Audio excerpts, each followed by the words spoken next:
Deuces Wild, motherfuckers! And we come on as Matt Chapman goes out of right center in Milwaukee and ties the game 2-2. Oppo Taco Tuesday. And Matt Chapman with the dirty-ass dirt squirrel on his upper lip. This is the rally mustache. Ties the game at 2. That is fucking fantastic, Thrill. What a start, man. How about that timing that we're working on right there? Come on, you got to give it to us, bro. Got to give it to us. Oh, yeah, taking a look at Chapman. It looks like he's got a fresh buzz cut and some fresh upper lip lettuce. Thrill. You're worried about the upper lip lettuce. I have issues with you. You are a mess when it comes to that shit. So you do know the poster that I have for our Deuces Wild show is you with that pencil-thin mustache. Yeah, and I cannot get anybody to switch that damn picture out. You guys are killing us here with that shit. You better talk to Leslie, man. You better talk to Larry, because I'm not switching. I can't do it. It's too good. Hey, look, I'll let it roll. I don't care.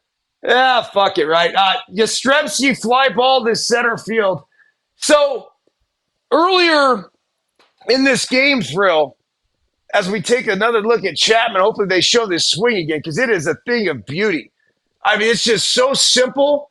That's when you told me that you had a conversation with him about using the entire field, about going to right center, correct? Going to right center and kind of staying on top of it, staying through it. He did a great job on that pitch right there. He actually kind of helped him out a little bit. It got down a little bit, but he was able to stay through it. But, I mean, great job of hitting. Anytime you go, like you said, Oppo Taco, you got to tip your cap. That guy did a damn good job of hitting right there. And Matt Chapman did a definite good job. We love it.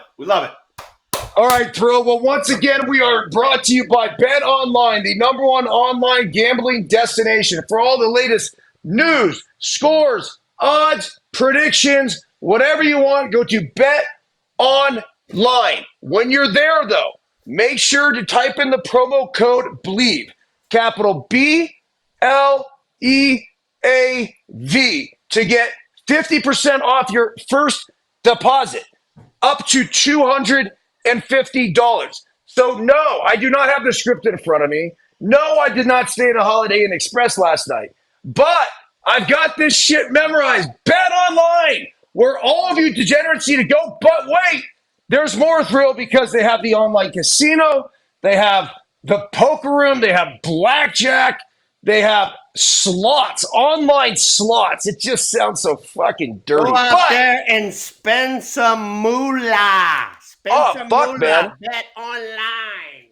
You going to the casino or you going to find some hookers and blow? Hey, I know where Greater Reno, Nevada is, thanks to Mike Lasaggi, and I know where Truckee, California is, thanks to my co-host. Dude, you know what? So I've stopped carrying cash around. Like I just don't have it. I have no cash.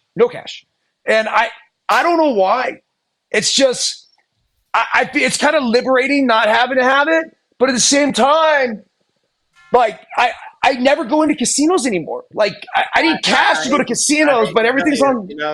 Josh just came on there and said cash is king. I carry cash with me in the South. I'm telling you, you can get a lot of shit done with cash. People love cash down here. Here's another one that I had. I had this discussion with my daughter. She's talking about Venmo, and she's like, Dad, you need to get Venmo because they don't charge you anything. I go, excuse me? She goes, they don't charge you anything. I go, what do you think that a company that big, how do you think they make money? And she goes, I don't know. I said, every transaction you make, I said, there is some little portion of the transaction that they get a kickback. And she goes, oh, no, Dad, not that. And I go, oh, hell yeah. And so sure enough, I don't know what the percentage is, but, you don't get to be a company as big as Venmo without freaking charging a little something. Yeah. You know what? Here's Reese Hoskins from Sacramento, and he's got a big furry upper lip. What the fuck is going on with the raccoons perched on top of these guys' lips? Speaking of raccoons, we had a victim fell victim to our road crew when we were at the ranch. We had a vermin get whacked. We had a raccoon at the ranch, and our man Constant that does our caretaking there, he will be eating a raccoon here pretty soon. Wait, hold on a second, dude. Oh yeah. You heard what I said. No, I must not have, because you said eating a raccoon. Eating a raccoon. He loves raccoons, and whatever he catches on the ranch or whatever he kills on the ranch, he eats on the ranch. So the Rev, who's my caretaker, he's from the country and he likes him some coon, baby. So how do you cook up a raccoon? He actually, believe it or not, he did it for us. Josh and Tommy was there. Josh wasn't there, and Mike wasn't there. But he did it one time. He like smothered it down with peppers and onions, and then the other one he like baked in like a big huge crock pot, and then put barbecue sauce in there, made like pulled pork. It was actually pretty decent. It wasn't bad. It wasn't my first choice, I can tell you that. But if I had to live off the land, it wouldn't be a bad thing. Well, it's got to be some pretty lean meat, right? They're not big fatty animals. I mean, unless they're that, and it's sort of greasy and stringy. It's I can go without all of this shit. So you know how I roll. Hey, even the deer jerky's a little like. Oh no, deer jerky is fabulous. Dude. Is it? Yeah. Big Mike and I are into the deer jerky. Hey, the Giants. Let's talk about them a little bit here. You had sent me an article, and I want you to talk about it. So go ahead. Yeah, well, I sent you an article, and this makes a lot of sense because they're at 500, right? And the article basically was talking about how mediocre that the Giants are. Here's Chapman. Yes, sir. Runner going to third. What a good job right there. What happened? They called him out. At third? No way. No. I saw certainly at first. I saw the catcher go running out of there. Where's the shortstop on that play? The catcher was running out of there because home plate was fucking open. He should have kept running. Yeah, I mean. Ready? Watch this. You slide, you get up, now go. Go, you're home. No one's there. Yeah. Fuck. He's looking at the ball. He's not looking at home plate. He's looking at the ball. If the runner comes up and looks at home plate, he's going to be able to take it. Well, and then on top of that, from the get-go, when Chapman comes in on that ball, Fitzgerald's got to go to third. I don't know why Fitzgerald was late getting to third right there. Yeah, you're right. That's not Casale going or whoever's catching. Let me see who's catching right now.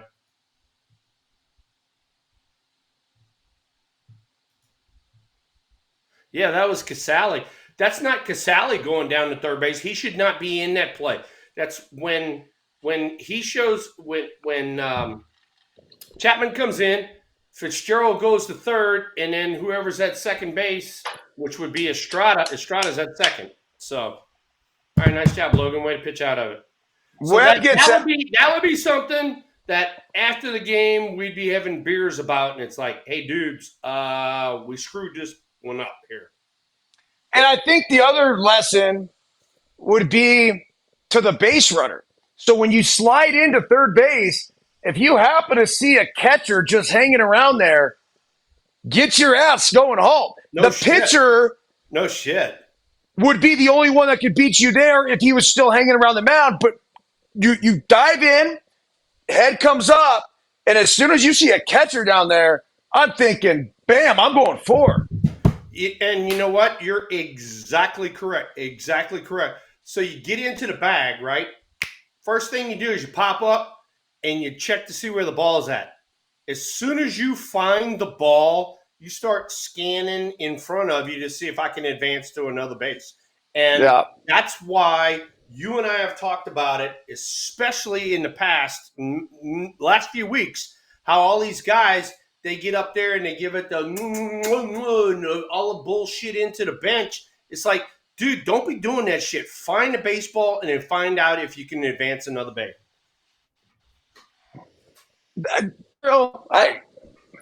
Right? At some point, I need you to manage.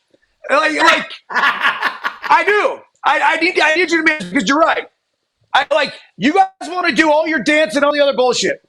Look, number one, you want to do a quick way to the point. Fine.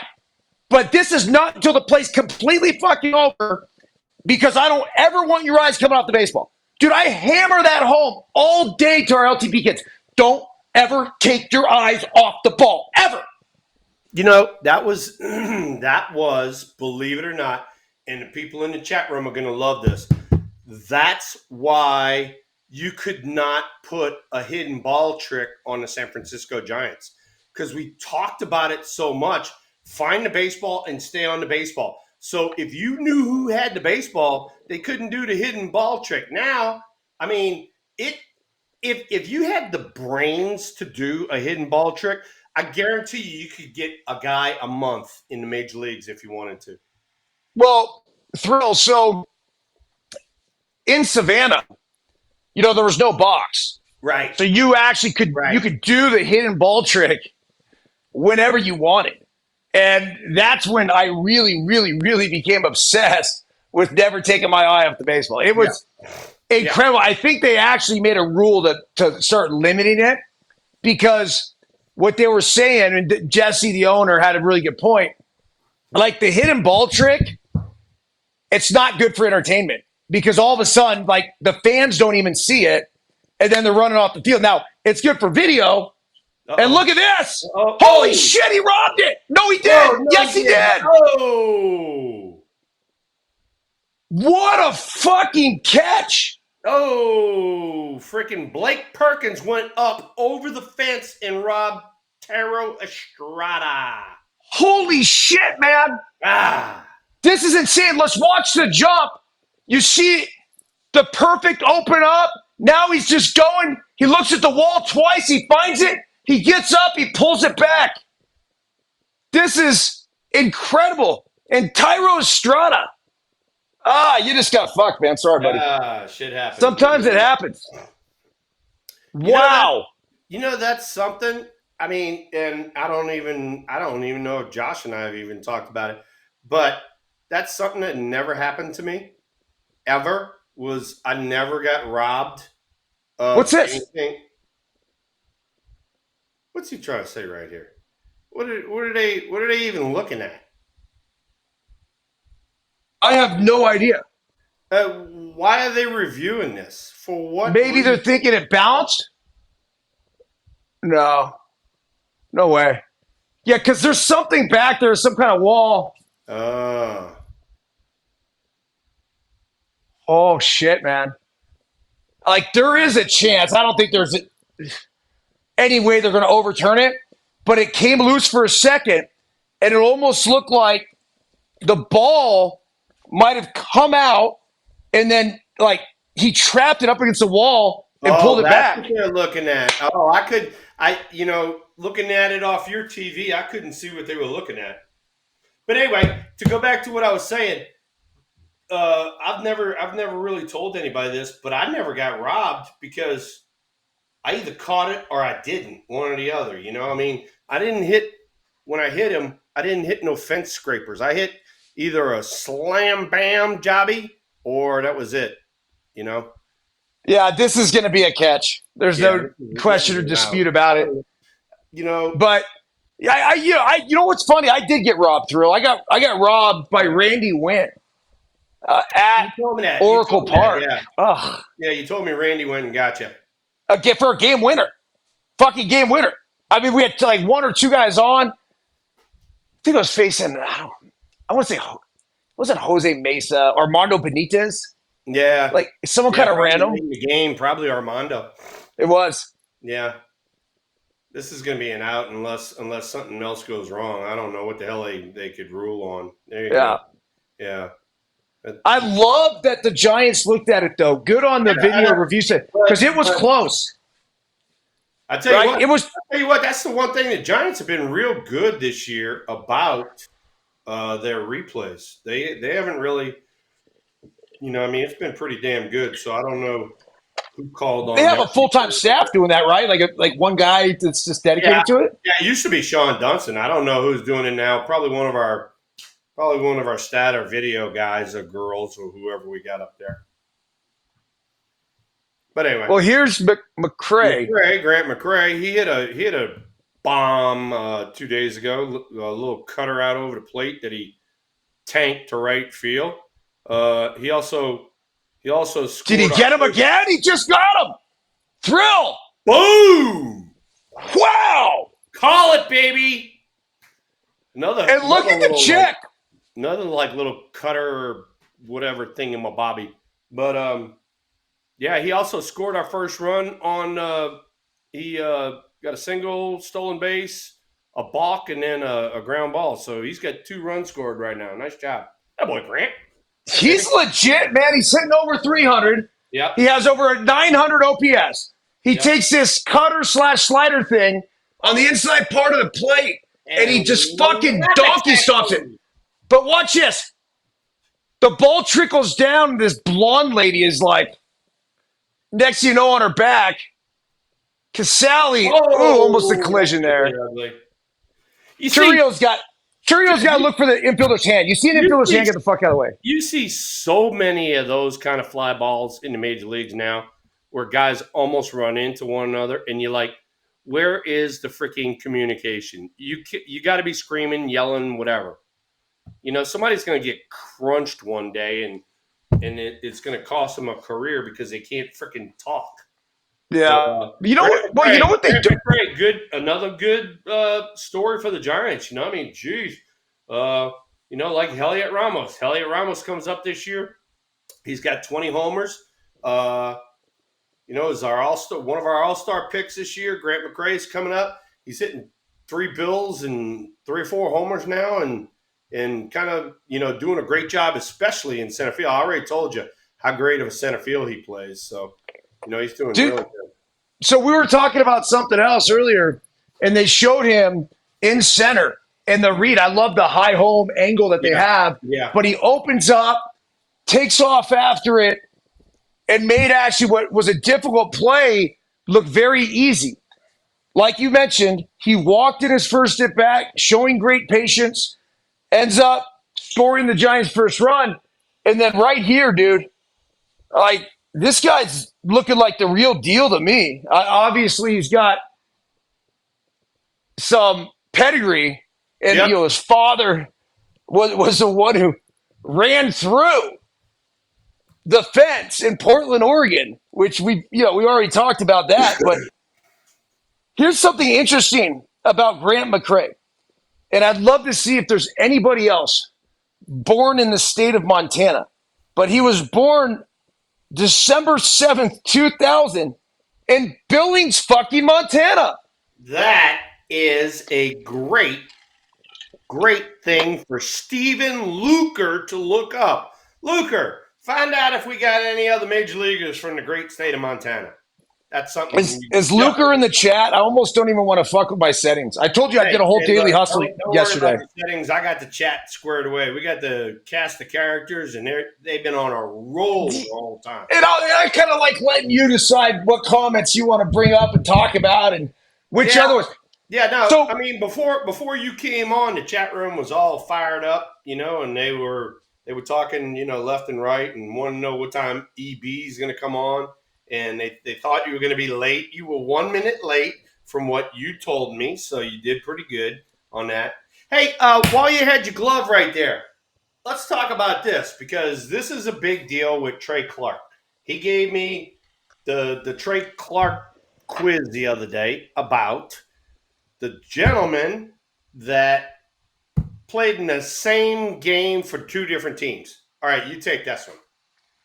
Okay, so yeah, this is – I'm just kind of surprised it's the first time it's ever happened in the history of Major League Baseball.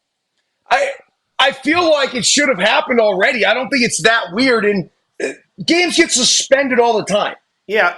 Well, And then even games get made Luker, up.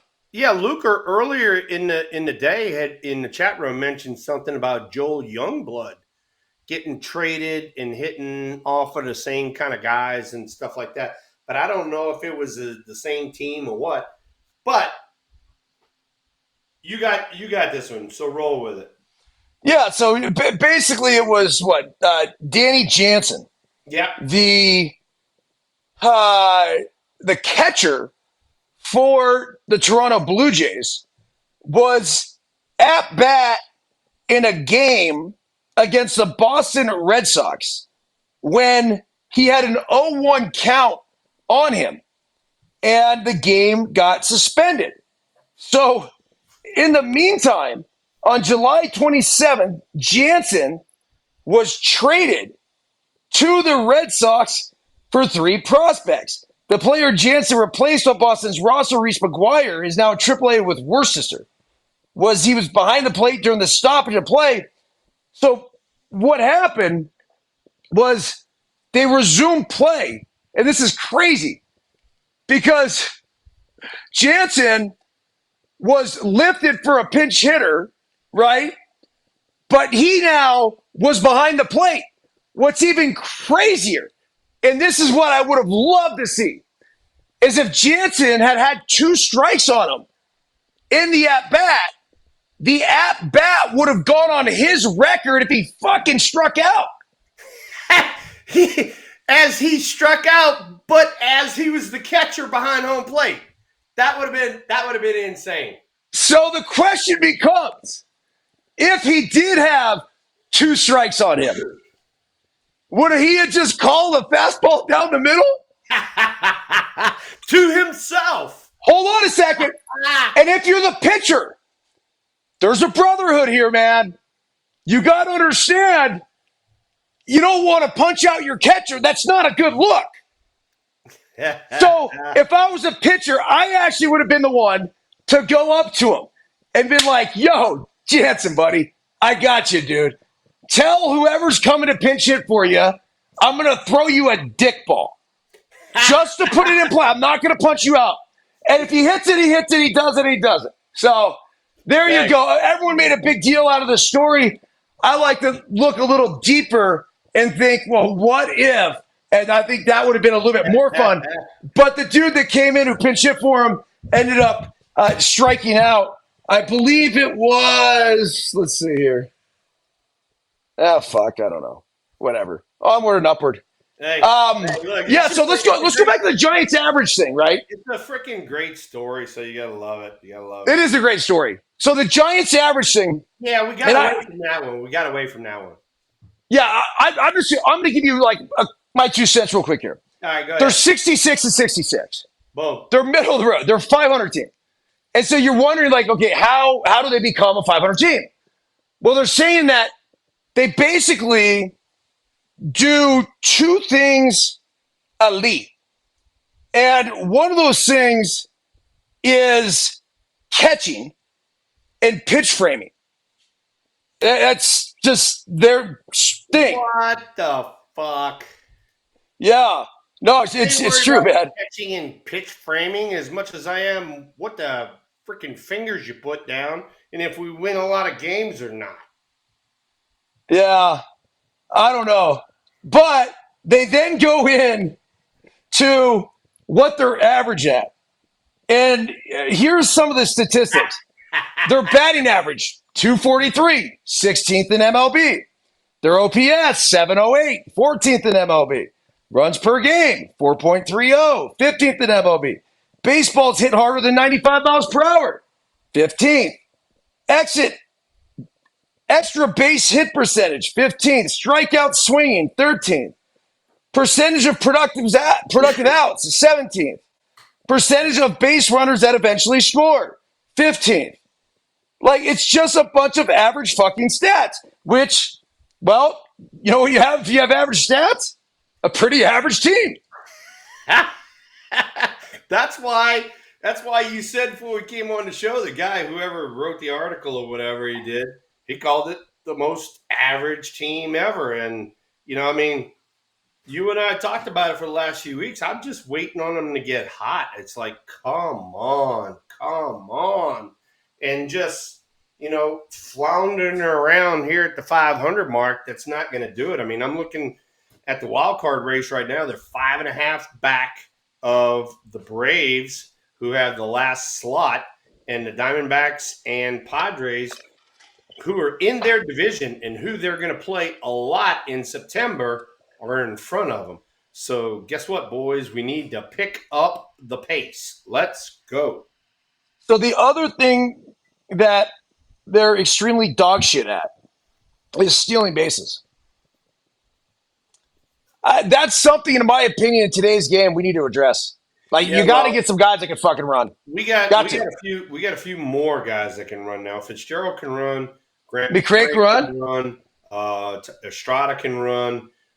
Chapman is very underrated. He can run. So, I mean, we're starting to get a little bit more athletic there, but you could always use more speed, without a shadow of a doubt. And it's not about necessarily just all speed. I can tell you that. It's about being a great base runner. It's about getting the right leads, taking the right jumps. Who's this, the librarian? Oh, that's Kelby. What's his name? Kelby something or another. Thompson, something like that. He was a utility infielder for a while. Yeah, Kelby Tomlinson. That's his name. Nice job, Josh. Way to go. Interesting. What's he doing? Running a glasses store? Oh, another ball hit well. Not well enough. That's going to be an out. Yeah, he's one of those guys. He could have worn contacts or glasses. He chose the glasses. So, whatever. Yeah. He's a little bitty, skinny guy, I mean, he could run pretty well. Played the game the right way, just, whatever. Yeah, I mean, bro, it's... Yep. Sometimes talent gets in the way. Sometimes... At some point, I mean, you can only try so hard. Yep. Ain't that the truth, though, right? I don't tell the kids that. You nailed it on the head right there. I mean, I can't say anything. If you don't have Twitch, you're not fucking going anywhere. I mean, there's major leaguers, and then there's the next level of major leaguers, and then there's the next level of major leaguers. That's just kind of the way it goes. So I think that it takes a certain amount of talent, obviously, to get the big leagues, right? Like, just skill that you have.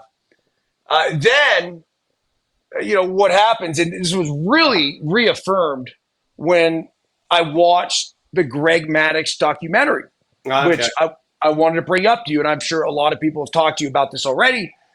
But the Greg Maddux documentary just came out. MLB Network did a fantastic job with this. But in watching that documentary, and then also in spending all the time that I spend around you, I figured out how and why you guys are so great. Because you took the mental side of things to the next level, and not just in, hey, positive affirmations, I'm going to do well, and, positive mindset and everything. I'm like, no, bro, I had that too. You committed to the intricacies of the game that allowed you to call pitches even today routinely. Right. Greg Maddux fed off of hitters' aggressions, hitters' tendencies. He was a fucking magician out there. And then the other guy I'm going to bring up and put him in this conversation because he was a big part of the documentary. It was my favorite part of the documentary, is Barry Bonds. And they had Barry watching an old at bat, basically going pitch by pitch on what Maddux was trying to do and what he was looking for. It was fucking awesome. And so basically, I'm going to explain this to you, then I want to get your thoughts. I'll just let you go. He threw Bonds a first pitch inside fastball. that he either swung and missed, he was late, jammed him up, foul ball, met. And as soon as that happened, in Barry's mind, he goes, change up next pitch.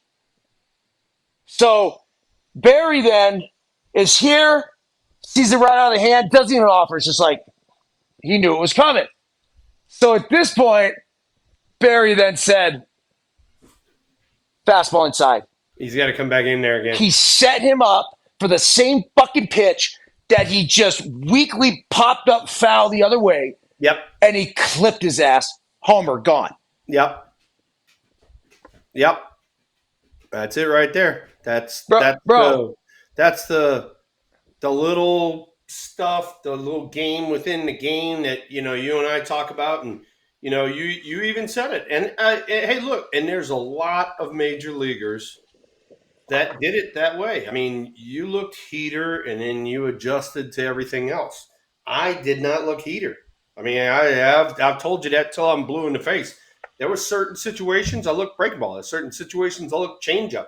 Certain situations I looked fastball. And I did not get off of it. I trusted that the homework that I did was what was coming. And what I was watching in the game was what was coming. Barry Bonds told you what was coming. It came, wham. That's crazy, dude. That is what, and I mean, I hate to say it, but that's the next level. And it is. Those are the little things that we tried to talk about in the clubhouse. Some guys got it, some guys didn't. So, I mean, I can't babysit you. Hey, look, you're up there hitting. You're a big leaguer. You go hit. All right? I already told you what's coming. If you don't trust me, shit on it, I think I'd do it different. I would. I would certainly sit on pitches. I would commit to a plan. Here's one for you. All right, here's one for you. All right, because you have great hand-eye coordination, okay? Yeah. If it is a guy that's not going to blow you away, a guy 90, 92 right in there, that's just a normal, average fastball that we face every day, right? Sure. You can look slider at 82, 84 right in that vicinity and still, if you want, still hit his best fastball. I've done it numerous occasions where I'm sitting slider and all of a sudden he just left fastball there. It's like, oh, fuck. You see it and react. Wham. Yeah. But I was sitting slider. I'm sitting a lower speed pitch. You could do it because you had hand-eye coordination. You just didn't trust yourself. That's what I tell a lot of people when I do like lessons and stuff like that, or when I go see the minor leaguers. I said the difference in between me and you is I'm not that much more talented than you. I trust myself a lot more than you do, and I know what the fuck's coming. You do not. That's the difference. Have you watched the Greg Maddux documentary? I'm assuming not. No, I have not. As a matter of fact, I mean, believe it or not, right when you were getting ready to come on, I think it was Joel Thompson. Joel came on the chat room. Yeah, it was Joel, and he said clips from Maddux documentary all over the place lately. So. Yeah, so they basically think about this. Like, I'm sure a lot of people have seen them. Some people have seen the documentary.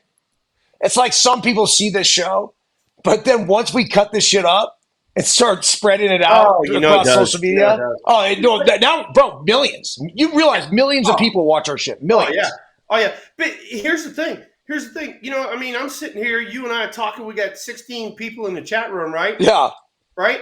And it's the same cast of characters, but yet, no matter where I go, and I tell you this, I don't care whether it's Louisiana, Mississippi, California, especially California, people come out to me and they go, dude, we love the podcast with you and Byrnes. You guys are so fucking funny. And I'm like, that's cool. Like, dude, join in the show. Oh, no, I'm just catching the TikToks. I'm like, all right, whatever. Yeah, they catch the social media clips. You know what? Watching a documentary, I'll tell you this, and this for everybody on here. You know what? Let me tell you something. Dude, what the fuck was that? Looked like a stolen He did a full fucking Like, dude, I've never seen that. So Webb comes set. He just goes like this. Takes a shuffle. I guess, did he already pick over twice? I wasn't paying attention because we were talking about other shit. I don't know. Yeah. Anyway.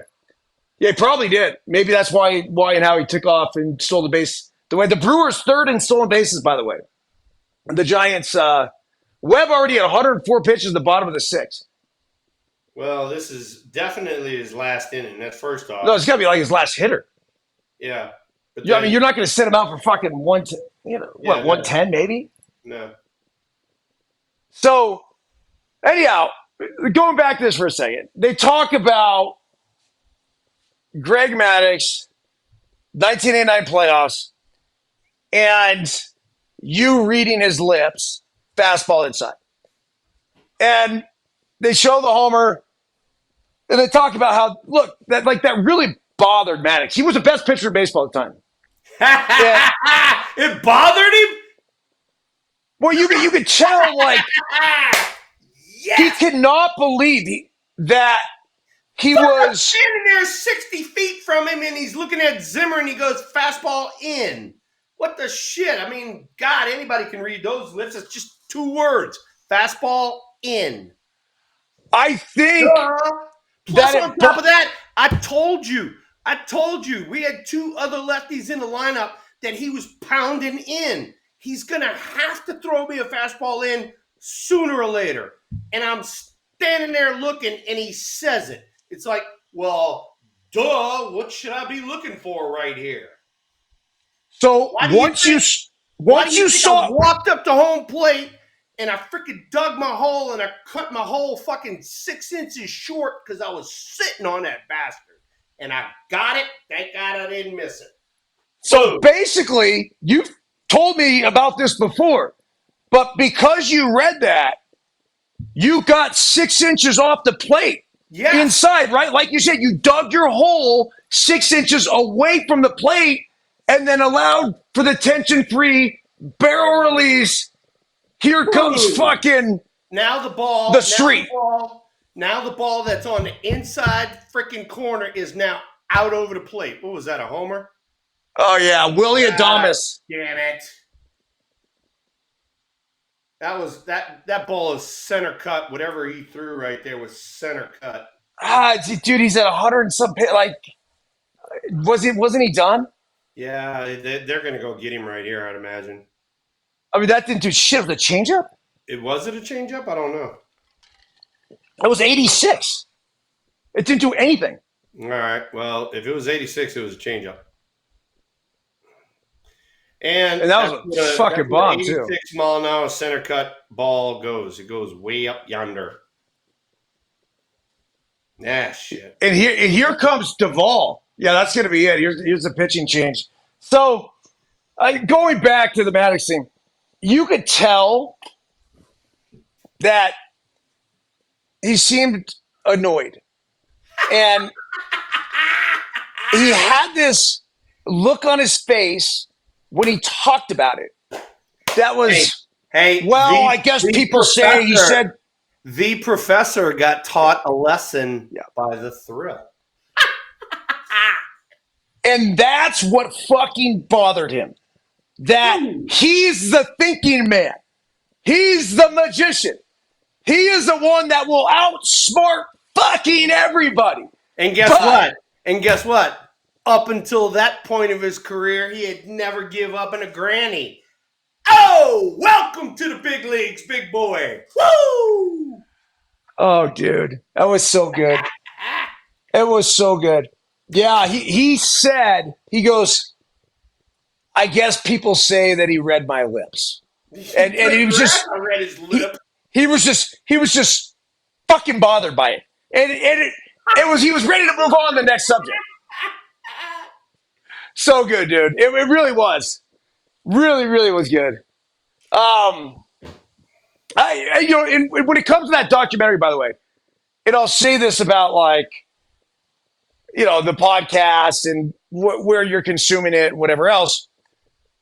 Look, come to No Filter Network and watch us on fucking Tuesday, live, interact, chat, all of it. this is where it's best. It's like watching that documentary is best watching in the entirety. The clips are cool, fine, whatever. And I get they've done a great job chopping up, sending out the same way we do this shit. But you want the real fucking experience? Like, that's right here, right? That's why the OGs are all in here. Look what happened. Look what happened today, and it's happened numerous times on the show. You know, we go 5, 4, 3, 2, 1, crank off the show, and whammo, Chapman goes out while we're freaking coming on the show, and we were able to talk about it. It's like we time it perfect like that a lot. Yeah. Here's Duvall, Thrill. He's been gone in AAA. He's now back up. He was shocked by the decision to send him down. He obviously was very upset, you could tell. But he's like, hey, it's their decision, whatever. But he's come back. For the most part, he's thrown the baseball well. Yeah, no, I mean, I've even read about that before we came on the show because I figured we'd talk about it. But, you know what I mean? Bob Melvin flat out said it. I mean, he needs to throw more strikes because he got in a deal where he was walking a lot of guys. He was walking almost, 6 or 7 guys per 9 innings.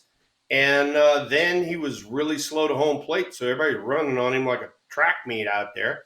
And you can't have that from your closer. So he just painted that freaking heater away. See you later. Well, dude, I don't want to question Bob. But he's got a great feel for it. And Logan Webb's his ace. And dude, between Webb and Snell, you realize they've been like the 2 best pitchers in baseball, or 2 of the top 5 pitchers in baseball over the past, 8, 10 starts, whatever it is. Yeah, no, he's been lights fucking out. You know, I mean, and then Snell ran into a little quandary last start. He had six base on balls, but his 5 or 6 starts before that, he was just like legitimately unhittable. So and then Robbie Ray went on the DL with a hamstring. I know they were talking about Hicks going on the DL with a with an arm. I don't know if they did it. I don't know, but now's not the time. Here at the end of August, now's not the time to have all the nitpicky injuries. We got Patrick Bailey still on the concussion list. So it's like, geez, what else? And then to be totally honest, and we even brought it up, was all the stats. The stats. All right, everybody wants to be stat meatheads now. Well, the stats point to middle of the road, and you need to be above average at something at this juncture of the season. How do you explain? This threw up defensive runs saved up here, and they have the Brewers, who have the biggest division lead in all of baseball. Right, they're number 3 in defensive runs saved, which means like next level. Which means they don't make a lot of errors. Well, it's not even a lot of errors, but they're covering a lot of ground out there. And then also on that list was at the second team on that list, and this makes a lot of sense too, the Cleveland Guardians. And that's nasty from Duvall. 91 mile per hour slider, just no chance.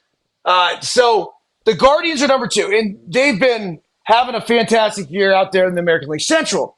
So you have the division leaders in the Central, the Brewers in the National League, and the Guardians in the American League with like a crazy amount of defensive runs saved.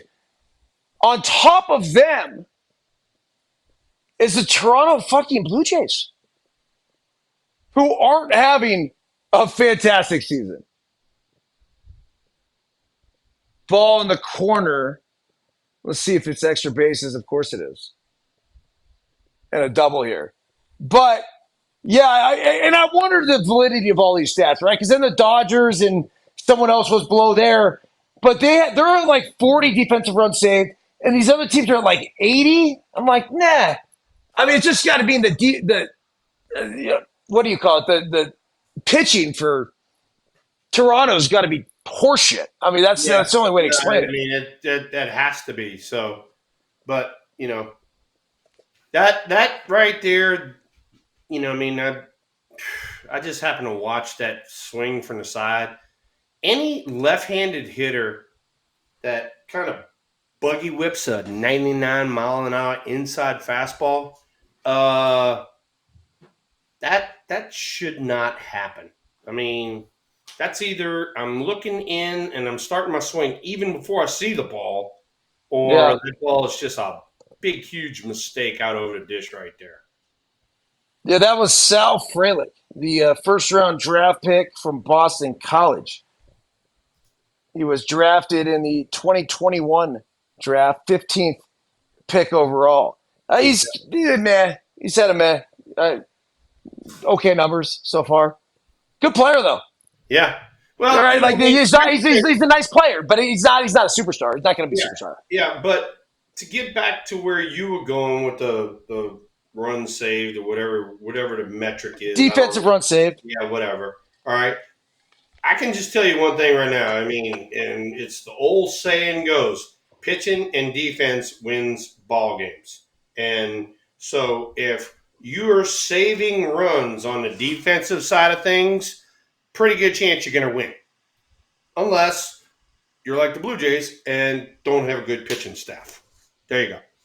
Yeah, it just means the Blue Jays would be that much worse than they are.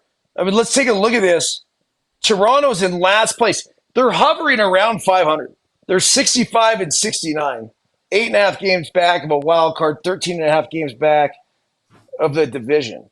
As far as the Brewers are concerned, Thrill, they have a 9.5 game lead over the Chicago Cubs.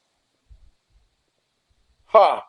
Yeah. And the Giants right now are 66 and 66. Yep. The average of all average teams. Yep. And 5.5 back though of the wild card. That's tough. They actually have lost a game since last we talked. They were 4.5 last week. Now they're 5.5. So over the course of a week, they've lost a game. So the bad news is this too. They would have to jump over the Cubs, the Mets, and the Braves. Like, I don't know, man. Like, that's a tall task. They could do it, but I got to believe playoff percentage. Dude, you got to get hot. You can't just flounder around at 500. You have got to put together, and that's what I was telling you about last week. We were talking about it on the show. Both Arizona and San Diego put together a week or 2 weeks where they went 9-1, and all of a sudden they went, pew, and they were right in the middle of the wild card lead. And so now, we just have not gotten anything going. I mean, our best 10-game stretch has been 7-3, and we got a bunch of 6-4s. It's like you gotta win that. You got to have a 10 straight or a 9 out of 10. You got to have that over the course of the season in order to jump in the middle of things. We just haven't done it. Arizona certainly has, and that's what separated them. The other team that has been red hot is the San Diego Padres. Yes. And they've been led by a guy by the name of Jackson Merrill. I mean, you and I talked about him earlier this year, and you've been real high on him. He's having a really good year. I mean, he's hitting damn near 300. He got 19 jacks, 75 ribbies, and he's a first-year player, and he hadn't really spent that much time in the minor leagues, maybe 2 years at the most. So this kid kind of shot through their system. We got a mountain here. We're going to have a interpreter come out and everything else with Mr. Duvall here. Shit! Bases loaded, 2 outs. Brian Price out there. Yeah, maybe he speaks some Espanol. Doing the interpreting, so we don't need anybody. What do you think about the no hat look right there? Oh, he was loading up the pitch comp. Oh, is that what it was? Yeah, Who interesting. was that, by the way? Roop? That was Landon Roop. All right. Nasty stuff. Nasty stuff. Well, this is the fucking game, man. Honestly, this is it right here, right? Huh? Yeah. This is the game right here. You have to get this guy out. If you do not get this guy out, being as it's in the 6th inning, this could spell doom. Didn't they have no outs? Or Yep. excuse me, 2 outs. That's a Yep. can of shit. He's out. But they had 2 outs and nobody on. And then what happened? We were having a conversation. How did everyone get on? Was it walks? Let's see. We had the double, then we had a walk, and then we had another walk. All with 2 outs. So okay, that was kind of why, believe it or not, I hate to say it, but that's why they sent the ball down, because he kept having to pitch with traffic on all the time. So, but anyway, all right, do me a favor. I'm gonna roll through this article, and I'm just gonna give you the 2 top candidates in the National League, and it's not even close. all right. I don't want to tell you my opinion yet, but we can talk about it, when we're done. Okay. Okay. So the number 1 leading candidate right now, at least according to MLB.com, for the National League Rookie of the Year, is Paul Skeens of the Pittsburgh Pirates. He got 19 first-place votes. Skeens has been the overwhelming NL favorite in this poll for a few months, and he's done nothing to diminish the enthusiasm. He's allowed 2 earned runs or fewer in 11 of his past 12 starts, and his 2.16 ERA would lead MLB if he had enough innings to qualify. Similarly, what's his record? What's his record? I don't know. It says his 11.25 K per 9 ratio would be the 3rd best in baseball if he had the qualifying number. Overall, I got you here. Skeens is 8-2 on the season with 130 strikeouts and 104 innings, and the Pirates are 11-6 in his starts. He continues to be must-watch entertainment. I don't doubt that. So before we get into Skeens, I want to tell you about Jackson Merrill. Speaking of must-watch entertainment, hello, Mr. Merrill. There's a very realistic scenario in which Merrill finds himself atop the polls by season's end because he seems to just keep getting better. Merrill either outright leads or is tied for the lead among MLB qualified rookies in homers, 19, hits, 130, RBI, 72, triples, 6, runs, 65, and games played, 127. He's also displayed a flair for the dramatic, having hit, ready for this, 5 game tying or go-ahead homers in the 9th inning or later, more than any other player in baseball. He's a big reason why the Padres have the 2nd best record in baseball, 24-9, since the All-Star break. This dude is a badass motherfucker. There's no other way to put it. And he kind of reminds me of a young Will the Thrill. Flair for the dramatic. All right. So, you want my vote on the issue? Yeah. Holy shit. Did you see this play? Nice play. That was a nice play right there. What the fuck was that? Was that Fraley? Outfielder dove for it, cut it off, and was able to hold him to a single. Sorry, dude. I was reading. No, you're good. And that slipped me. Yeah. That was a hell of a play. That was a hell of a play by the right fielder. Yeah. Yep. That's a guy that hit the double you were talking about. It's Fraley. Dude, he's a little gamer. Dude, that was a hell of a play. So, all right, here's my feelings on what we just got off of. All right. I'm more of about, all right, look, yeah, it's an individual award, but it's an individual award in the team framework. All right. Agree. Skeens is 8-2. All right. The team he's playing for, they're 11-6 in his starts. All right. Guess what? They are 62-70. If you take him out of the mix, it ain't gonna make no big deal because he's still gonna be in last place. Correct. All right. Now you turn around and you go to Jackson Merrill. All right. His team is now 75-58, and they're leading the wild card. And if the Dodgers weren't on fire, they're only 3 games back of the Dodgers. Otherwise, they'd be in first place of the West. So who has more of a direct effect on whether somebody's going to go to the playoffs or whether somebody's going to go home. Skeens is going to go home, all right? Mm-hmm. Without a shadow of a doubt. If he gets the award, that's the baseball writers plugging him up. But guess what? Merrill is in the middle of a freaking playoff race, and he's one of the reasons why they're in the freaking playoff race. So, for me personally, we got a Bombo? We got it, yes, we're deep. Bombo! Holy shit! Yes, indeed. Yes, Jeremsky. As we talk about Jackson Merrill and the flair for the dramatic, Yastrzemski comes up and delivers that sort of homer, the go-ahead homer here in the 7th inning for the Gigantes. We Once put again, the energy out there. ladies and gentlemen, you can only see this on No Filter Network. Boom! So fucking good, man. Awesome. Freaking awesome. Nice. 95 left out over the plate, and he buggy whipped that shit. He whipped it. See ya. Uh-oh. We got the old Reese Hoskins couldn't pick it at first, so we got a runner on first. Mr. Estrada. I've seen a lot of dog shit throws lately. Yeah.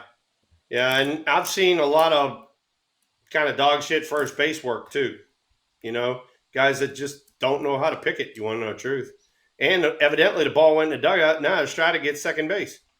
This is just a routine ground ball here. And that's not a bad pick. So look, when you go up like this, the ball's going to stay under your glove. You need to go to the ball like that and create a short hop. That's not a hard pick right there. So anyway, but to go back to our argument we just got off of, I am voting for Jackson Merrill because he plays every day. He's not a pitcher and plays every 5 days, and he's on a pennant contending team instead of a last place team that's going home. So there you go. Then Paul Skeens doesn't even need it, man. He's got Livy Dunn to go home to. It's the guy's living the life. He's got a fucking thick ass, beautiful mustache. He had NIL money in college, and his girlfriend's got NIL money now. He's got major league salary money. Yeah. Go home, enjoy the offseason while Jackson Merrill goes to playoffs. He goes to the playoffs and takes home the Rookie of the Year award. Unless the freaking Giants catch fire, then Mr. Merrill might be going home too. Yeah, you never know. You never know. Here's McRae back up there, really quiet. You just see his takes like, I mean, it's smooth. Sometimes when he doesn't do that, when he gets herky-jerky, that's when he gets in trouble. But right now, we got a little bunt action. Look at this, try to be a small ball type of situation. Get an extra but if you're gonna do that, just bunt the ball to third baseman. Yeah. Why are we bunting it on the fucking first baseline? And he's hot. I don't know. Hey, he did that on his own. Melvin didn't ask him to do that. I don't know. Well, I mean, shoot, he had a freaking squeeze bunt a week ago that he did on his own. Whoa, what the fuck are we doing? Just swing the fucking bat, man. Hey, you just look. I'm a big believer in. Hey, I just hit a homer my last at bat. I'm gonna try to freaking hit another one. I'm gonna hit another one. I'm feeling hot. Hey, anybody can do it once. Takes somebody special to do it twice.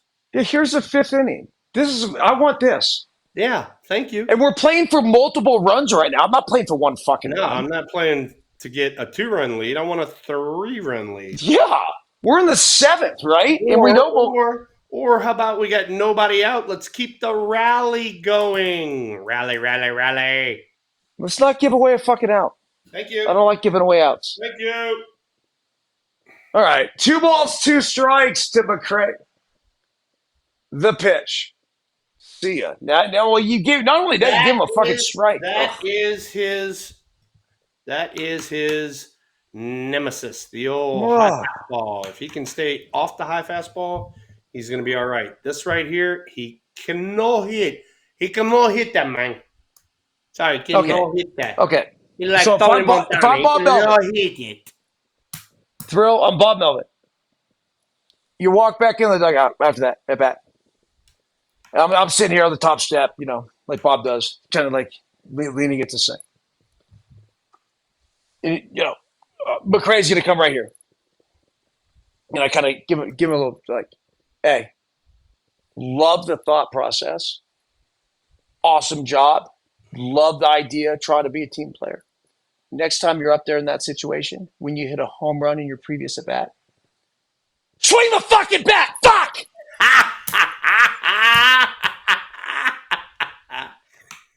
Yes, indeedy.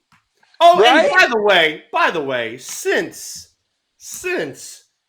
you have showed your emotions tonight, which you are so fond of doing, I just want a big shout out because I wore the same shirt last week. You're wearing it this week. Tommy Luke, nice job on the shirt for my man EB. He looks freaking bitching in it. He is the No Filter Network, and he has it going on, ladies and gentlemen. Thrill. My wife loves this shirt. Biscuit loves this shirt. He's like,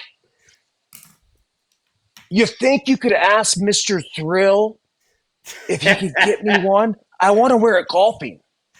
So, Tommy, that's on you, man. You don't have to do it. If it's a pain in the ass, don't do it. We need 2 more shirts, T. Luke. Look at it. Just one for Biscuit. I would say, like, you could do like a men's small.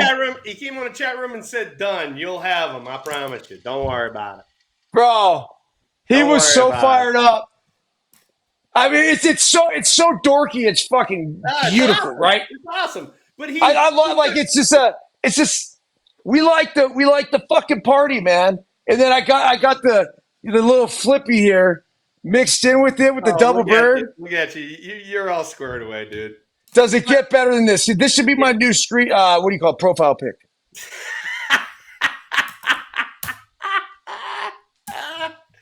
Oh my God. No, we'll get you squared away, bro. So he did that. All right. So he took the No Filter Network, and then they just did it over and over and over again. He sent me a shirt after the jersey retirement with the Forever Giant logo, and it just went over and over and over and over. And so I wore that one time on the show. I think I did. And then we got some other ones too. Giant Attitude and any other one you got, Tommy? I don't remember, but Tommy, I have an idea. It's funny because everybody at the ranch makes fun of him. It's like Tommy's got a guy. He got a guy. Of course, Tommy's got a guy. He's got a guy. Hey, so Tommy, I have an idea. So I think we need a Deuces Wild T-shirt. Ooh, that would be freaking great. And something, I don't know what we want to do with the pictures, but like Deuces Wild. We got to do Thrill, and I think we could do something really cool. I think we could sell the fuck out of them too. So if you want help doing that, just send me the link. I don't want any of the money. Send me the link though, and I'll promote it through Instagram, and we'll sell the shit then. Dude, I sell footboards and books every day. I'll send you his contact, and then I'll send him your contact. Y'all hook up. Y'all. Yeah. No, I'll do that. 5-4 Gigantes, top of the 7th, 2 outs. I got about, I don't know. Score position. Let's go. This is it. I mean, this is like the big sort of thing. They tried to get him at third base. Mark Kana. Come on, Mark. Get a base knock. So they brought in the lefty, then they brought in Kana. Come on, Mark. This is what we pay you the big bucks for. Ball. Good take. They used to call that shit a strike back in the day, dude. Oh, hell yeah, it was a strike. We didn't have none of that, I give up on it. No, you better stay your ass in there in case you had a freaking emergency hack. 2 balls, 2 strikes. The pitch. Another fastball inside at 96. This guy's fucking bringing the noise. Look at Bernie Brewer. I think that's his name. He's got a wonderful mustache himself. Bernie Brewer, What is up with you with the stashes? I don't, tonight, dude. It's the dude? theme of the night. I You're can't help you, man. all over the I, stashes. I don't know why. 2 balls, 2 strikes. Driven right field doesn't stay fair. It doesn't get caught. Frelick's over there sliding into the wall. You know that motherfucker's gonna go after it. Yeah, no shit. She diving Hey, all over the place out there. real quick. Did you ever stay at the Pfister Hotel in Oh, Milwaukee? and our man, what was his name? Bob DeBellman? Or Dick So DeBellman? you know that place is fucking haunted, right? Yeah, I know. Everybody said the same thing. But you would call down for your luggage, and you would always get that guy. And what was it? It was either Dick DeBellman or Bob DeBellman. It's like, hi, Mr. I don't remember Hi, Dick Mr. or Clark. Bob. Dick DeBellman down here. Hey, Dick, it's Will. Can you bring up my luggage? Sure, Mr. Clark. We'll have it up there shortly. He took another inside heater. Do people understand you can't carry your own bag in the big leagues? I don't know if they can. So I don't understand that. I mean, so it was annoying at times because I was late and I'm like I have to wait for the fucking bell. So I started basically I would leave my luggage in my room and then I would leave the tip on my suitcase and I'd go. Like for me, having to wait for the bellman, it's all due respect to the bellmans. Like I appreciate their work. I did it the other way. I got up early, and I was always early, and bellmans weren't busy. They came up, got my luggage. I tipped them in person because I wasn't fucking late all the time like you. Which is your theme for the show too. It ought to be Deuces Wild plus 5 minutes. Dude, when you go to a rock concert, Oh, here we go. does the band so show? They say the concert starts at 7. You're a freaking rock star now. Oh, Does the band show up at fucking 7, dude? No. Okay, fucking Roger Daltrey. Let's go, motherfucker. Oh, I love this show. Let's go back to carrying the luggage thing. All right. Because this is for great debate. So big leaguers, like, you cannot bring your fucking bag downstairs. You bring your bag downstairs, it's kangaroo court over. Like, you get awesome. So you'll probably get sent back to the fucking minor leagues the next day. They're that serious about this shit. Yeah, or if you go downstairs and get your luggage. There were certain occasions where it was allowed. Like if we got in at like 4 a.m. and everybody needed their luggage, that was a different story. Yeah. But if you get in at a decent time, it's like, you ain't gonna be in the hotel lobby. You better get your ass upstairs, and you make a salary to pay the bellman. Pay the bellman. Tip Bob DeBellman or Dick DeBellman or whoever was in Milwaukee, but he was hysterical. Hi, Dick DeBellman here. How you doing, Dick? If I went downstairs to get my luggage, I was leaving a tip anyway, right? It was all about spreading the love and tipping and sharing. Spread the love. Gotta spread the love. Yeah. It's interesting because I wonder how many of these traditions are being upheld, or these days guys just fucking rolling down with their luggage. No, you're right.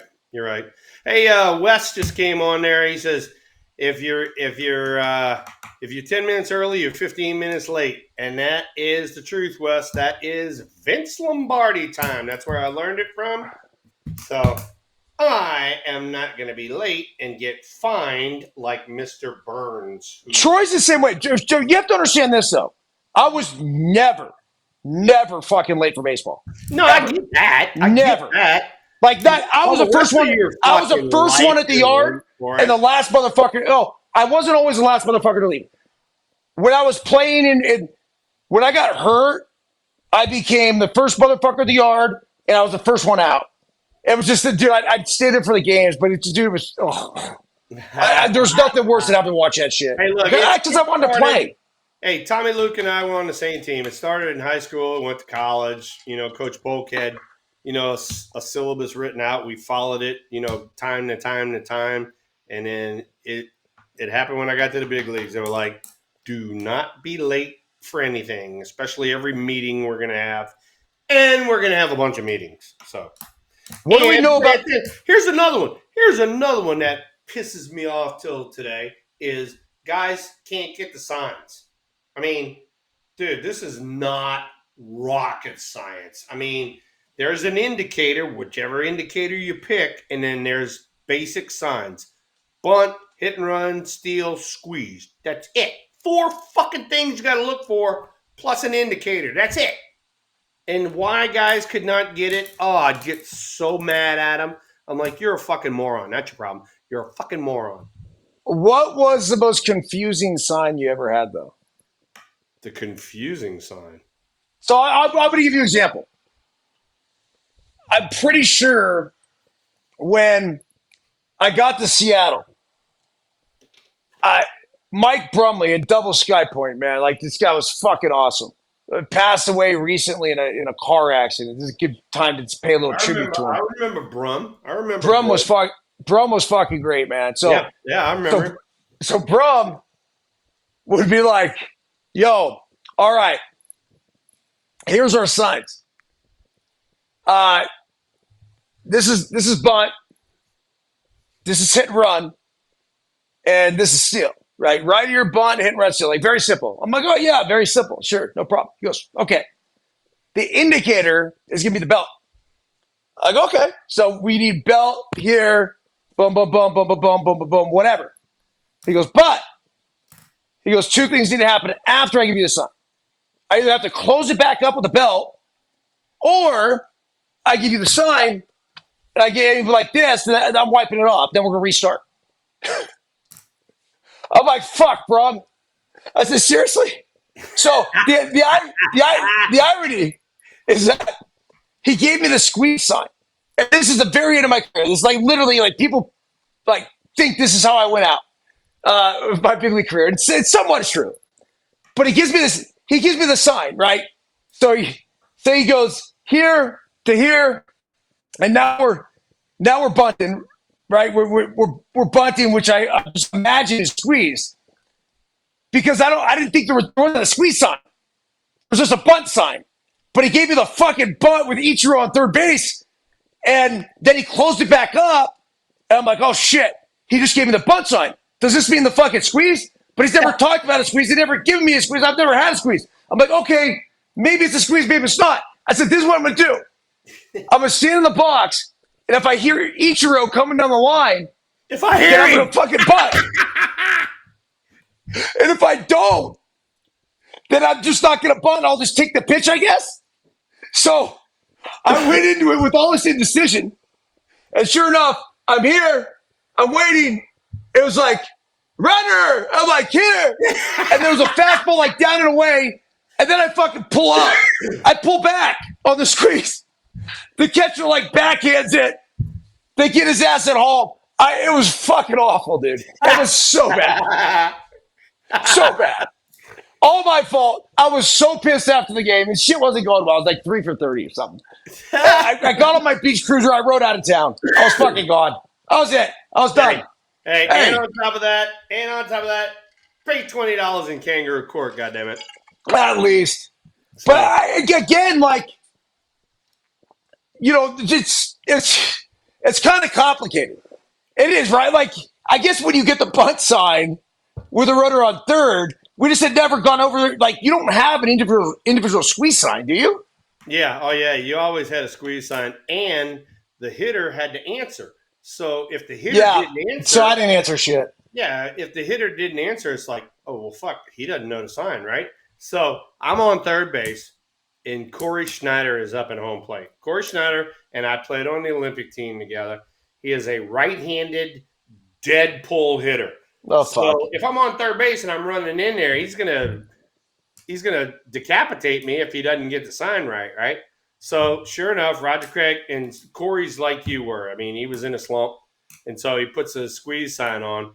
Go through the signs. Corey doesn't answer, and I looked at the third base coach and I go, "I ain't going." He goes, "Why not?" I go, "He didn't answer." I said, "He doesn't know the signs." He goes, "Oh yeah, he knows the signs." He said, "You got to go." I said, "Fuck that." So I called timeout with the umpire, right? And I said, "Give him the signs again." He gave him the signs again. Corey looked down there. He didn't give him the freaking answer again. And I go, "I am not going." And he goes, "You got to go." Roger said, "You got to go." I said, "I am not going." The next pitch, Corey freaking yanks a sinker right over the top of the third base coach's head. Down he goes. He's in the batter's box. He's down on the ground. I walked up to him and I said, "You see?" I said, "I'd have been decapitated because that moron doesn't know the signs." I said, "So in other words, you had to get your ass on the ground because he didn't know the signs." Who was it third? Was it Wendell Kim? No, it was Bill Fahey. Pooch was his name. Boom, down he went, and I was over there messing with him while he's on the ground. So, all right, we walked the guy. Now we got the tie and run at second base, and then we went to a commercial. So, I don't know. Do we have a pitching change coming in? Yep. Yeah, I have 6 minutes. Tyler Rogers is coming in the game. So they just pulled the kid that was in. That was it, Roop? Yeah, that was Landon Roop. And so what do we know about him? That's his big problem, man, is he's got really good shit. I mean, he's got 94, 95 mile an hour turbo sinker, and he's got a good breaking ball, but he doesn't throw the turbo sinker for a strike, so you can sit breaking ball the whole time. And I told him, I said, "Landon, you have to throw the fastball for a strike, just the way it is." And so he's out the game now. Well, dude, it's a slow breaking ball, too. It's like 78 miles per hour. Good break. It's slow. Yeah. Yeah, you got Reese Hoskins is up. 218 average, but he has a 722 OPS. Yeah, I mean, but I mean, let's see, where's Roop at right here? Here he is. He threw, 21 pitches, 10 strikes. You can't do that in the major leagues. You can't be a 50-50 guy. You got to throw a majority of strikes.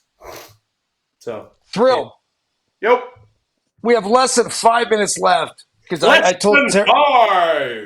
I told Tara. Ooh, I remember that play. Holy shit! Look at this thing. How long ago was that? That's fucking wild. One of the greatest double plays in history. 3-1-4-2. 3-1-4-2. Yeah, that's how we drew it up.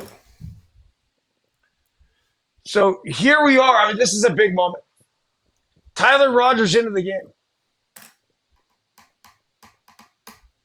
72 mile per hour slider. Slide piece to start you out with. Here, hit this one, Jack.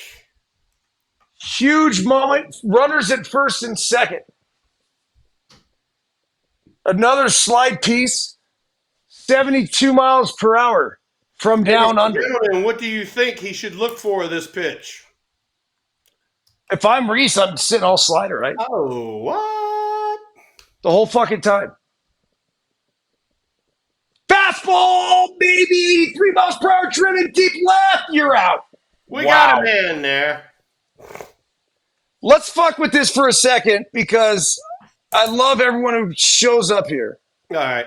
So Bill, Mike, and Luker. I'm running this off the iPad. All right, here we go. There's the Luke man. There's one. There's two. Where's Bill? Where's Bill? Bill, where you at, Jack? Hop in there. There he is.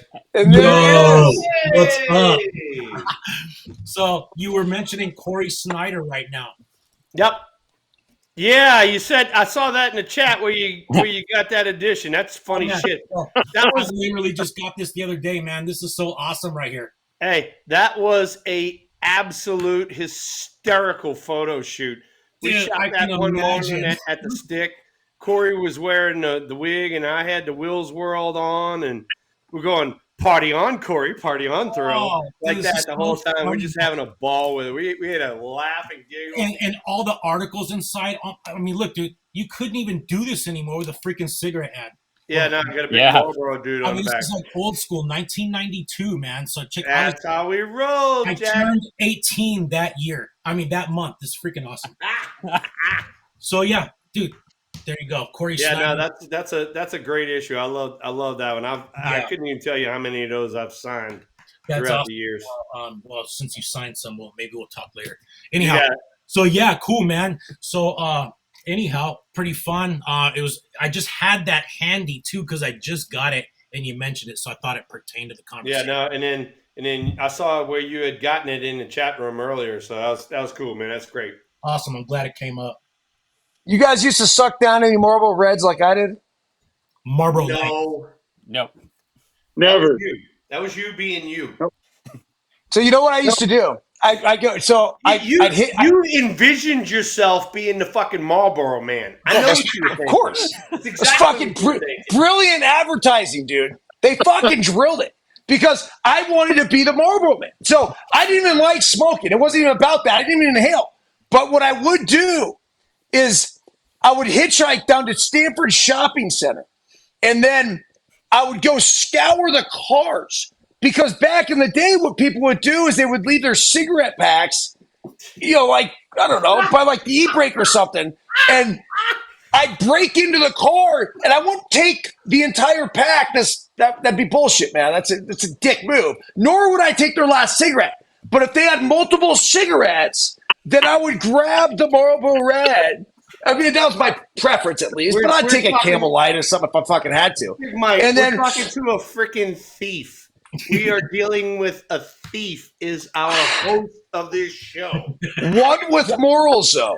Oh, I was not going to leave them without their last cigarette. Unbelievable. Luker, what do you think about this craziness? That is just craziness. Oh, and by the way, Luke, you even brought it up last week, and I was thinking about it. You were like, hey, we hadn't hit in the garage in a while. I was going to do it, but it's like 97 here today. So once it cools off, we'll get back in the garage. We'll do some hitting. If it's 97 outside, is it 97 in the fucking garage too? Or is it even hotter? Yeah. 20. Oh, dude.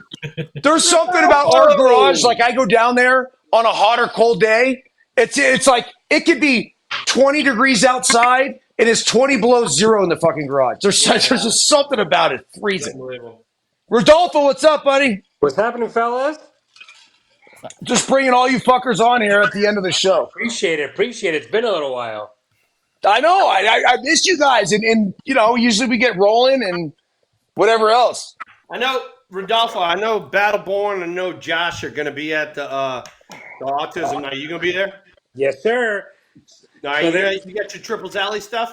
So I was talking to Mike about it. So I had bought a ticket a little while ago. My ballpark app got hacked. They stole my tickets. The Giants or MLB haven't been able to get them back to me. So I ended up buying another ticket. I'm going to get the hat, but I don't have the VIP thing. So I'm going to try to meet up with you guys after. Yeah. Like, all right. Yeah. We'll figure something out. Yeah. Thrill wins the game. Friday. You're kidding.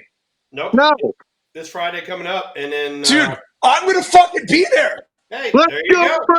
Boom. There you go. There you go. Bro. And then not only that, too, we'll be at the Via that night at the hotel bar. So if y'all want to join up. That's where we're staying, too. Works out good. Yep. Dude. So you're going to be up there. We'll see if Josh can stay awake all night. We'll get his ass up there if he can. If not, we'll tell him to take it on down the peninsula. This is fucking unbelievable. So the reason why I'm going to be there is that it's Biscuit's 13th birthday. Oh, nice. And nice. we're playing a tournament in the Bay. We play like 1-2 tournaments a year in the Bay Area. But we're playing a tournament on Saturday in the Bay Area. But this goes deeper because the Miami Marlins coaching staff includes Skip Schumacher, who's John Gall's one of his best friends, and then Jason Hart, who's one of my best friends, and John Mabry, who I fucking played with for all these years. They FaceTime us on 4th of July, and it's like, yo, motherfuckers, this and that. We're talking shit back and forth. And it's like, we'll come out to see you in San Francisco because Gall was up here for 4th of July. And it's just crazy. And it just happens to be the Autism Night. Oh, Look at all the puzzle pieces connect. There you go, Luke. There you go. You got that right. But we'll definitely be there, and I know post game we'll be at the rooftop bar in the Via. So Done. I'm gonna get a hotel at the fucking Via. there you go. Dude, I mean, in the flesh, Thrill. Like, this has been a minute. All right. So we headed into the bottom OD ninth and trying to finish off this 5-4 ball game. We'll see if we can do it. Is Rogers going to stay in there? I would imagine they can bring in Ryan Walker if I had to guess. That's right. He's their closer. He's the new closer, yeah. So Battle Boy, you got the O's jersey up. You got the Rangers jersey up. Huh? Oh, okay. All right. So here's what we got for autism night. So my wife, the Texan, she picked That's so badass. Nice. picked that. What I'm talking about? And then I still have not been able to find a Cardinals Will Clark jersey. I've tried everything. So I got the Orioles The Will Clark jersey. jersey. So I think from sort of wearing another big Mike, you got a connection with those jerseys. well, I got a connection with all jerseys, buddy, but I need a fucking Cardinals one. That's That's what I'm saying. oh, Patient. turn. All right, hey, I'm a little slow on the Yeah, uptake. you're a little slow. Just be patient. Yeah, all right. I need one more, brother man. Yeah. What are you Adrian, doing, what's happening, man? Fun. How's everybody tonight? Doing I just good, wanted doing to good. real quick. We're all talking about going to be at the game together on Friday, so it's going to be an exciting time. Yeah, we'll have a good time. It ought to be fun. And just for you guys' info, Jake McKinley gave me the dates on the Reno banquet, and I think it's January 16th. You know, Yeah, my wife needless just to said say- yes. Yeah, needless to say, Big Mike, you and I talked about it. It's in the middle of hunting season, but we'll see if we can't make something work out. We'll see how it plays out. I think, Hey, I think that'd be fantastic, Will. It'd be so big for Reno and for Nevada baseball and also, you know, on the personal side to get to hang out with you for a little bit. Ah, man, that'd be fun. That'd be fun. If it works out, it works out. If it don't, maybe Yeah, next. no. I mean, put it this way: we, hadn't been out there since the last golf tournament, so it'd be about time to make a Reno trip. I think it was a year ago yesterday you were here. No. He was here not a year ago. I was here in July. A year I was ago here in yesterday. July. Yeah. No, not a year ago. Last month I was there. Yeah, a month ago. No, I mean last year at this time, because you came twice last year for that pace deal, right? Yeah. It was like a day ago or a year ago that you were here again. Yeah, I know you were here. talking about the anniversary. All right, I got you. Jason, we're getting fucking weird, dude. He was here a month ago. Let's Rodolfo, what's going on with you? Mike, try to follow along, please. Rodolfo, what's happening? Hey, are you Trey coming this weekend? Yeah, Trey's. Oh, nice. You can have the whole gang The whole there. family? Trey will be Oh, out nice. there for the triples do out. you have the whole family through? Yeah, we'll have the whole family. I'll Nice, have nice. Josh will be out on the field with me. Yeah, we'll have a bunch of people out there. It'll be a cool deal. They got a kind of a little bit of a different format on the field. I know how the Giants are. They're going to wait till the last second and let me know, so I'll have to fucking wing it. But but at Triples Alley appearance, I think there's probably going to be maybe 250 people out there. That ought to be a big deal. When's the Triples Alley thing? Triples Alley thing is right after back 6:45. practice. So So after we get through hitting, I legitimately walk into the Triples Alley. All right. So our plan was basically to go onto the field during the batting practice. Like we get the BP passes, for the whole Marlins staff, whatever. But If you're going to be on the field, I'll come grab you. You can come with me. Yeah. There you go. I'll just do that. Yeah. Fuck I'll yeah. grab you. Okay. You don't have to pay Yeah. for a ticket. I'll be down there. All right. This is incredible. I like it. That's awesome, man. Almost the whole crew's going to be there. Yep. That's pretty cool. Yep. It's weird how all this shit comes together, Rodolfo. Yep. I'm telling you, the Giants are going to turn it around that day. One of these days, you're going to have to be out there for the autism night, man. Yes, I know. I got to get out there. One of these days, you're going to have to make it, bro. Agreed, Luker. Agreed. Yeah. And then Burnsy Tahoe had snow on the 24th of August. Yeah, We did. Yeah. I drove through that shit coming back from Northern California. It was fucking neat. Yeah. And they say it's the Seriously? first time since 2004. Seriously. How about that, Steven? We're talking about 97 degrees down here, and freaking dumbass up there has snow. Yeah, Hey, in bro. the middle of August. Whoa, Yeah. whoa. Middle It of was August. It was And guess what? 92 And he today. wonders why his internet connection doesn't work. Yeah. Dude, I don't know what to tell you, man. You live in the fucking armpit of the country, though. I love it. Like, hey, there's nothing wrong with the But my South. shit works. Your shit doesn't work. Hey, It's Burnsy, backwoods, man. Burnsy, Will don't live in the armpit, dude. We might. Turns out we might. Hey, Big Fuck, Mike. I do Big Mike, paddleboard. Fuck you. You can't say shit about not being a redneck. He's got fucking bears in his backyard. You're a fucking redneck if you got I bears. don't care about the redneck thing, man. You guys can kill all the animals. I don't have the fucking heart to kill Bambi. But you want me to go shoot some shit? I'll go shoot some guns. Or the balls to kill a bear. Let's go. Oh, fuck you. Did you kill a bear around here? You'll get ostracized from fucking the state. Like, they'll hang you. You kill a fucking bear out here, they will fucking destroy you. Hey, you're going under the jail, Jack.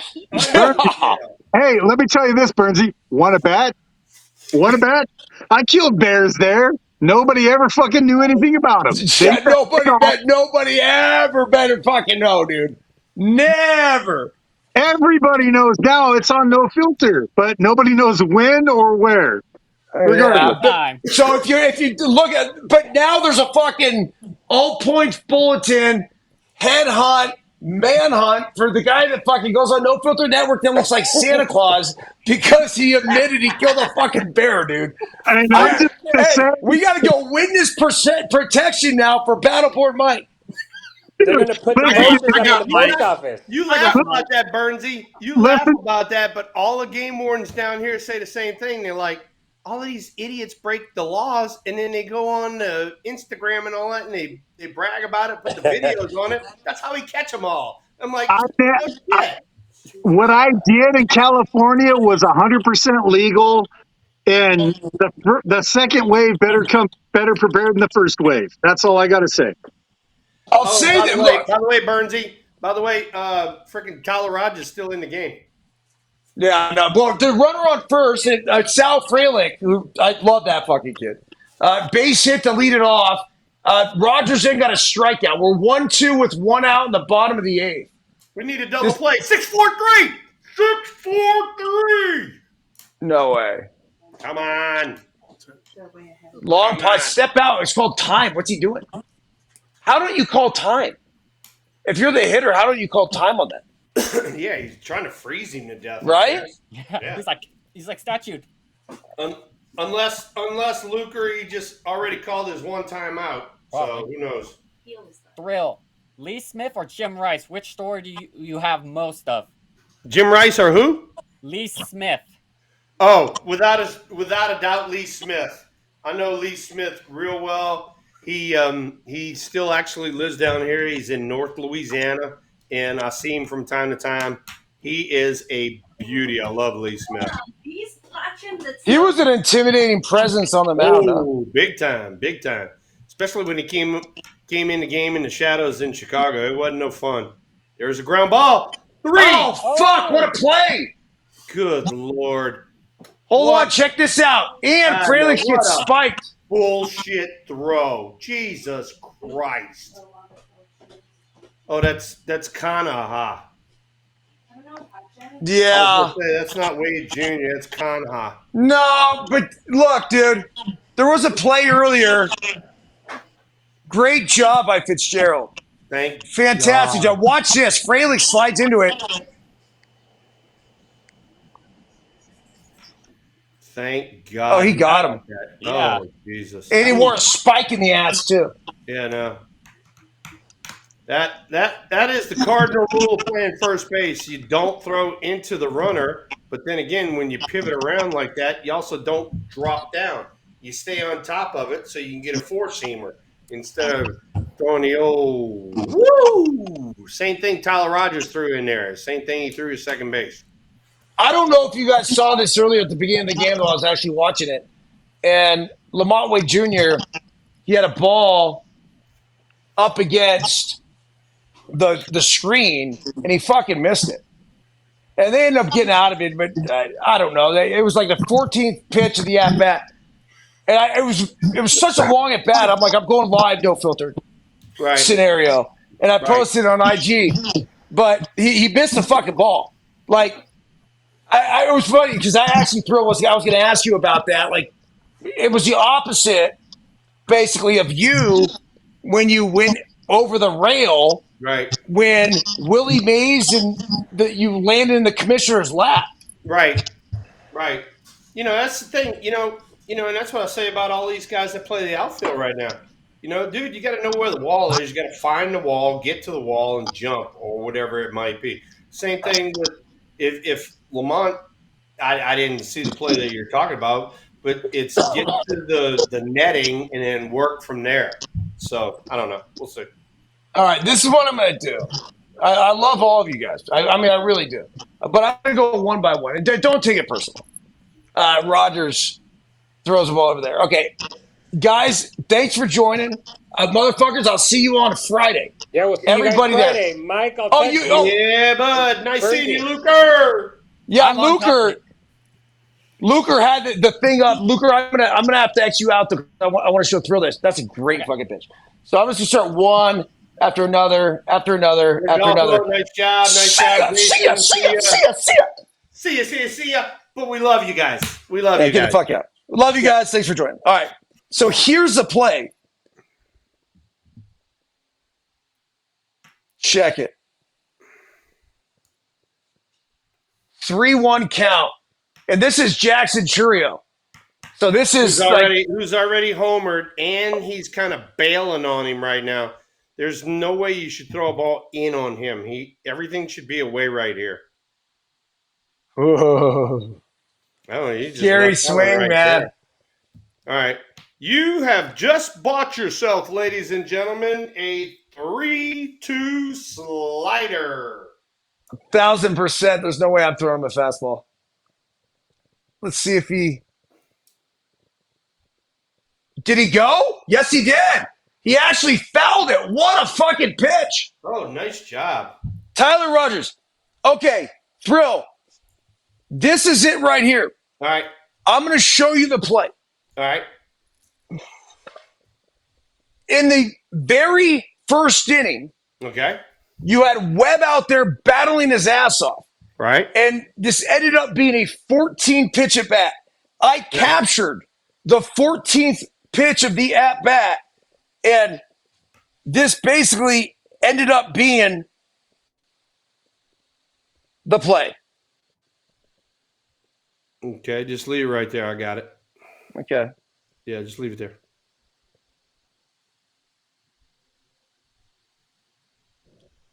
Popped up. Okay. Right side, goes after it. Wait for the replay. Okay. I'm like, yeah. I thought he should have caught it. You know, he's going up against the fence. He's going up against the fence, and he's got his backhand like that, but it's a net. It's not gonna freaking hurt or nothing like that. And matter of fact, going to the honest God's truth, if you really want to boil down into it, you can jump up against the net. But whatever. You're gonna have to see. And it's on the run. It's not like he got there and was able to set up. He's on a dead run, so I ain't gonna read too much into it.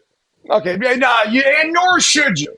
Right. I was a little less PC about the whole thing because I don't have to go into the Giants clubhouse on Friday. Got it. Catch the fucking ball. Well, that's it. You and I would have been in some sort of way or another leaving our feet on that ball. Of course. You know, right? I'm going to be jumping in to where I can catch it like right here instead of having to catch it way out there. I'm going to catch it right in there somewhere. So, what I'm You're not even to think about it. Bro, you had people, Faye Vincent, Willie Mays, and you're like, dude, am I going to land on top of them and french fries and beers? Like, you have to go after that thing, especially when you're at the 14th pitch of an at-bat, right? Like, my pitcher's grinding for me out there. You had those fences you had to deal with. You know, you had to be real cognizant of that. I had to just say, oh, shit on it. I'm going up in the stands. I'm going to be with the fans here in a second. And that's the way we dealt with it, you know? All right, dude. Top 9. We're out of here, though. I'm 17 minutes late for dinner. 18 minutes now. I Dude. love you, bro. I'll see you Friday. I'll call or text. We'll make My it, plans we'll to be make it down there work. for BP. We'll make it work. I'm looking forward to seeing Big Mike, Rodolfo, and Josh, and everybody else out there, man. We're gonna have fun. That'll be awesome, man. All right, dude. Hey, good show, man. We freaking rigged this thing and we just went with it. That was a great just from the gut right there. That was awesome. As always, bro. Safe travels out here. I'll see you Friday. Everybody else. See ya!